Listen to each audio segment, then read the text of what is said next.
here's the next daily post. Today, I worked on this project that I've had an idea for a long time. It's a self-portrait, but I make myself look more like technical. To start the project, I drew an engine and I practiced coloring it and shading it. There's this artist that I'll link in the description. I really like his style and how he does his line work, how he draws mechanical things, and I took a lot of inspiration from him. I got a comment that this project kind of looked like Mobius's work, which I really enjoy that comment. I think his work is pretty cool. And I think I'm going to draw more mechanical stuff in the future. Anyways, here I drew myself from a reference, and it was kind of a tricky angle, but I got it pretty fast, which I'm kind of proud of myself for. A lot of that speed comes from my research into the Loomis head. If you haven't looked into that book, I would highly suggest doing so. But I got it pretty fast. I didn't really have to correct many proportions. And I'm really happy with how it turned out.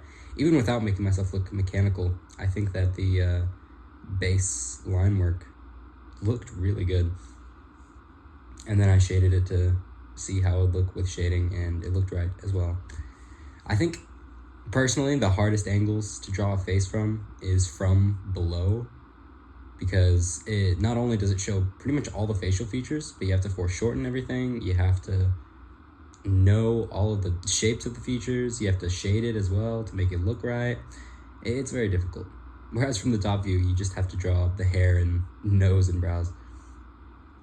Anyways, I started drawing around myself.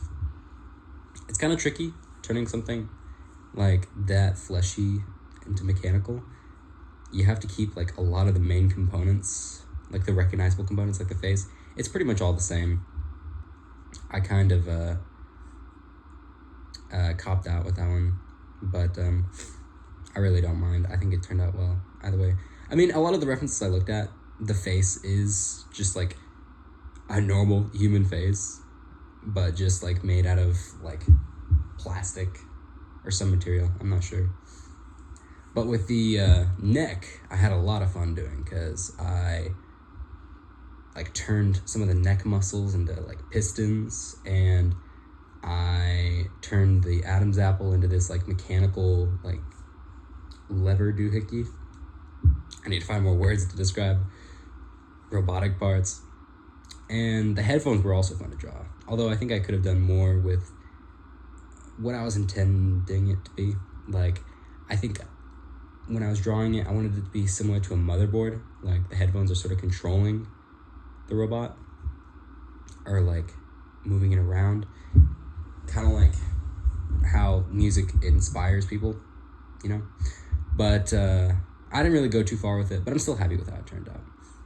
And halfway through it, I decided that I was going to make the hair more of a helmet sort of deal, and I'm very happy with that decision.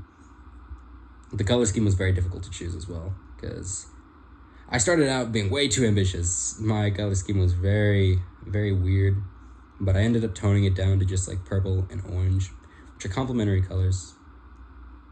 Or purple and yellow are complementary? Close enough. And it ended up looking pretty good. I switched to a more space background because of the helmet, and I think it looked really amazing, adding comets, and I'm really happy with this project. So yeah, that's it for today.